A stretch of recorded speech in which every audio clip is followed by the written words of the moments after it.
Assalamualaikum warahmatullahi wabarakatuh. Sebelumnya yang saya hormati Bapak pengasuh mata kuliah akuntansi manajemen dan teman-teman semua yang saya banggakan. Baik, di sini saya akan menjelaskan tentang perhitungan biaya berdasarkan aktivitas sebagai alat bantu pembuatan keputusan. Nah, kita masuk pada pendahuluannya.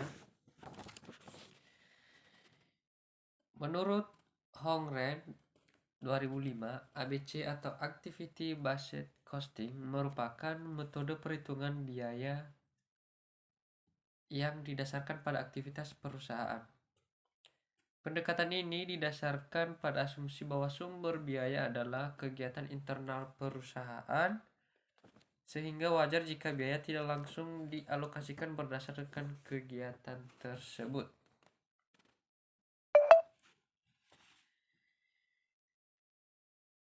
Ada beberapa syarat yang mesti dipenuhi oleh perusahaan jika menggunakan sistem ABC, yaitu yang pertama,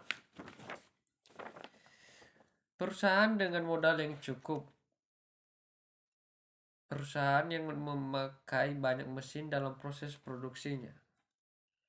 Kedua, perusahaan yang menawarkan berbagai macam produk. Ketiga, perusahaan yang menggunakan fasilitas yang sama. Dan yang terakhir yaitu perusahaan yang menggunakan proses produksi yang berbeda-beda produknya. Selanjutnya, masuk kita pada penerapan sistem activity based costing. Nah, salah satu metode untuk menentukan biaya produksi adalah activity based costing atau disingkat ABC, seperti yang dinyatakan oleh sistem ABC.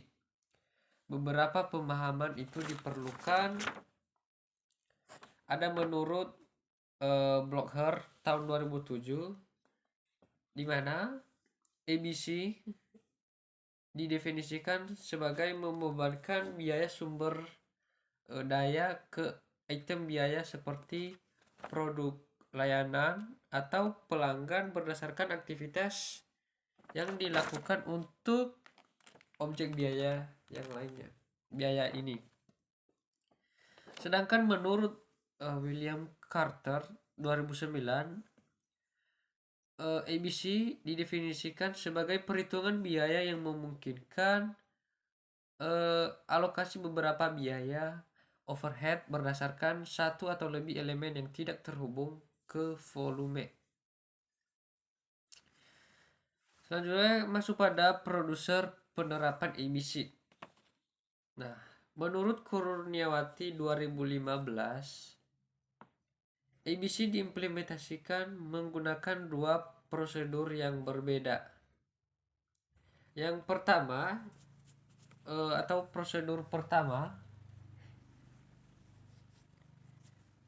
mengidentifikasi aktivitas, terus dibebankan biaya ke aktivitas. Selanjutnya, aktivitas terkait dikelompokkan untuk membuat kelompok serupa, yang artinya korelasi secara logis dan memiliki rasio konsumsi yang setara untuk setiap produk. Selanjutnya, biaya aktivitas gabungan ditambahkan untuk menentukan golongan biaya yang sama. Terakhir yaitu tarif overhead gabungan. Sedangkan manfaat, di sini ada beberapa manfaat dan syarat-syarat sistem ABC. Yang pertama, sistem ABC yaitu biaya dan harga pokok produk yang lebih tepat. Kedua, memudahkan pengambilan keputusan bagi pihak manajemen. Ketiga, tingkatkan perbaikan berkelanjutan dengan menghapus atau meningkatkan aktivitas yang tidak bernilai tambah. Keempat, sangat mudah untuk menentukan biaya yang relevan dalam perencanaan strategis. Nah, sedangkan syarat-syarat yang perlu dilakukan perusahaan dalam menggunakan sistem ABC yaitu Modal perusahaan harus mencukupi. Kedua, memiliki diversifikasi produk yang banyak. Ketiga, penggunaan fasilitas yang sama. Dan yang terakhir yaitu pada masing-masing produk terdapat proses produksi yang berlainan atau tidak sama. Selanjutnya masuk pada mekanisme biaya berdasarkan aktivitas. Di sini ada menurut Garrison ada beberapa tahapan dalam menerapkan biaya berdasarkan aktivitas. Alokasi tahap pertama yaitu menentukan biaya overhead pada pool biaya aktivitas. Nah, dalam tahapan ini terdapat beberapa langkah, antara lain yang pertama mengidentifikasi dan mendefinisikan aktivitas. Artinya di sini melakukan wawancara dengan semua orang yang terlibat seperti supervisor dan manajer departemen yang mengeluarkan biaya overhead, yaitu aturan dasar untuk menentukan aktivitas yang menjadi dasar biaya aktivitas. Nah, yang digunakan untuk membantu memahami bagaimana tindakan disatukan dan kemudian dibagi menjadi 5 tingkatan, yaitu yang pertama aktivitas tingkat unit, yang artinya operasi yang dilakukan setiap kali unit di tingkat unit memfasilitasi daya dalam menjalankan peralatan menjadi aktivitas level unit karena konsumsi yang sebanding dengan jumlah unit yang dibuat. Kedua, aktivitas tingkat batch dilakukan setiap kali batch ditangani atau diproses terlepas dari jumlah unit dalam batch. Misalnya, pekerjaan seperti menempatkan pesanan produksi, membeli peralatan, dan mengatur pengiriman pelanggan. Nah, jumlah batch yang diproses memiliki dampak yang lebih besar pada biaya berbasis aktivitas tingkat batch daripada jumlah unit yang diproduksi, terjual, atau ukuran volume lainnya. Misalnya, apakah batch berisi satu atau ribuan item, biaya penyiapan mesin untuk pemrosesan batch adalah sama.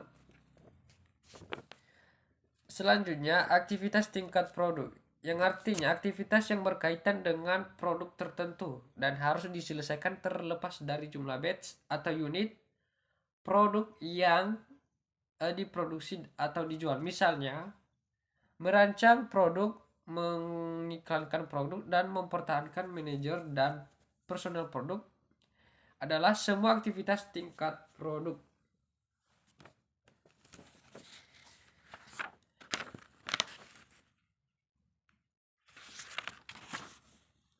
Selanjutnya masuk pada perbandingan biaya produk ABC dan tradisional. Nah, di sini biaya produk activity based costing atau disingkat ABC menurut Charles T. Horngren tahun 2008, penetapan biaya berdasarkan aktivitas adalah perhitungan biaya untuk setiap aktivitas yang kemudian diterapkan pada objek biaya seperti barang dan jasa dengan aktivitas yang diperlukan untuk membuat barang dan jasa ini diubah sesuai dengan itu. Nah, sedangkan biaya produk tradisional di sini ada menurut Rehmawulan dan Yuni 2018. Karena biaya produksi tradisional umumnya terkait dengan unit konsumsi, overhead, dan volume proses produksinya, alokasi biaya overhead harus dikerjakan berdasarkan jam tenaga kerja langsung, mesin, dan biaya bahan baku.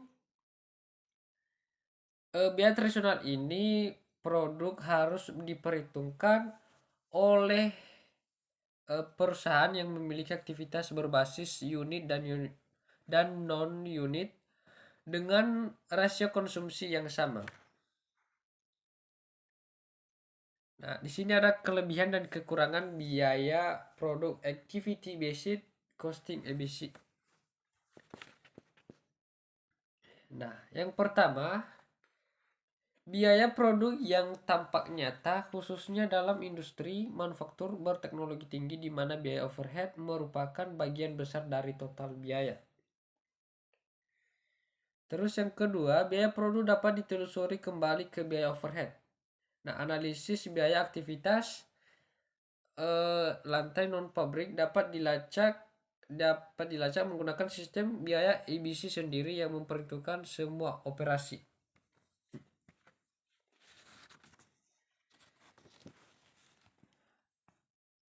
Yang ketiga, kelebihan dari ABC ini yaitu dengan activity based costing jelas bahwa tindakan menciptakan biaya bukan produk dan produk menyebabkan aktivitas digunakan. Keempat, activity based costing mendorong penghematan biaya dan mengetahui aktivitas yang tidak memberikan penambahan nilai pada produk.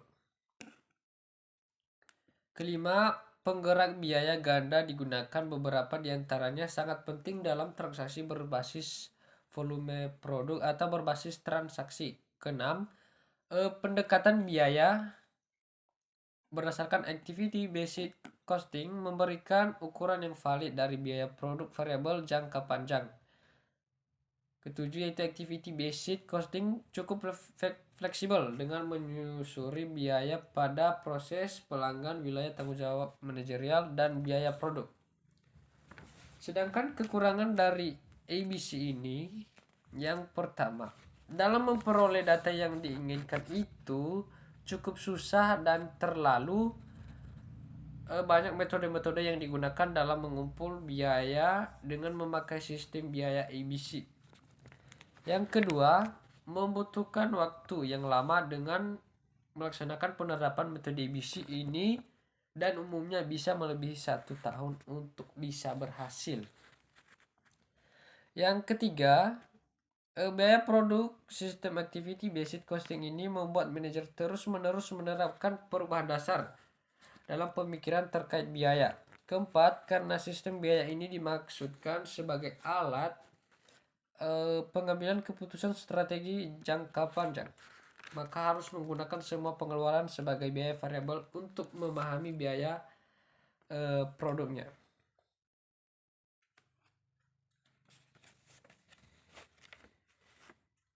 Nah, di sini ada kelebihan menurut CT Honre et al. 2005. Ada beberapa, misalnya biaya produk tradisional ini mudah diaplikasikan dikarenakan biaya produk ini lebih sederhana sehingga lebih cepat dimengerti oleh karyawan sehingga mudah diaplikasikan.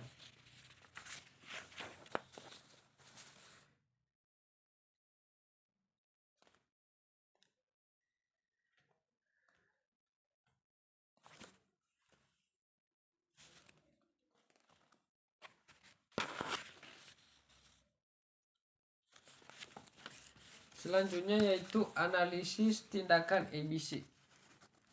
Nah, menurut Ray H. Garrison, Eric Wien, Noren 2012, laporan analisis tindakan merupakan tambahan yang sangat penting untuk perangkat ABC. Nah, laporan analisis tindakan memberikan lebih banyak informasi untuk pengambilan keputusan daripada analisis ABC konvensional. Laporan analisis tindakan memperjelas di mana biaya harus disesuaikan dalam organisasi sebagai akibat dari suatu tindakan.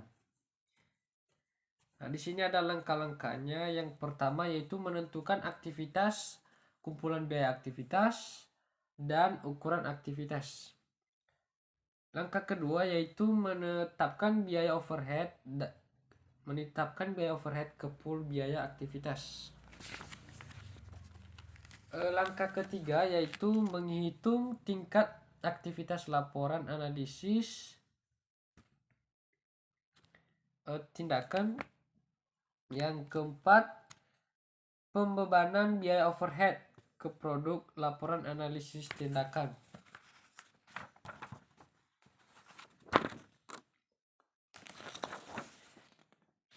Dan langkah yang terakhir yaitu laporan manajemen analisis tindakan tampilan data ABC.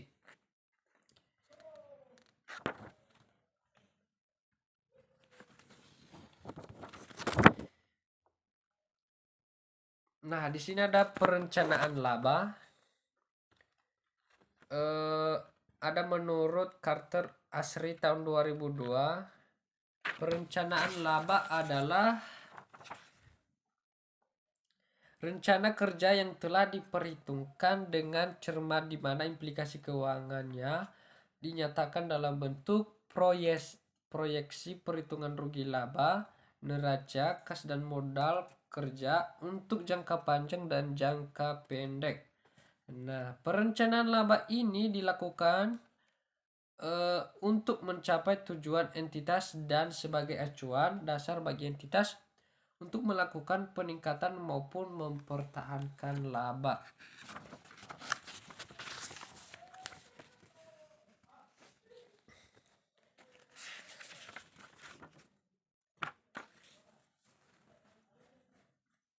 Nah, di sini ada beberapa fungsi perencanaan laba menurut Harahap. Yang pertama, memberikan pendekatan yang terarah dalam memecahkan permasalahan. Yang kedua, menciptakan suasana organisasi yang mengarah pada pencapaian laba dan mendorong timbulnya perilaku yang sadar akan penghematan biaya dan pemanfaatan sumber daya maksimal. Yang ketiga, mengerahkan penggunaan modal dan daya upaya pada kegiatan yang paling menguntungkan.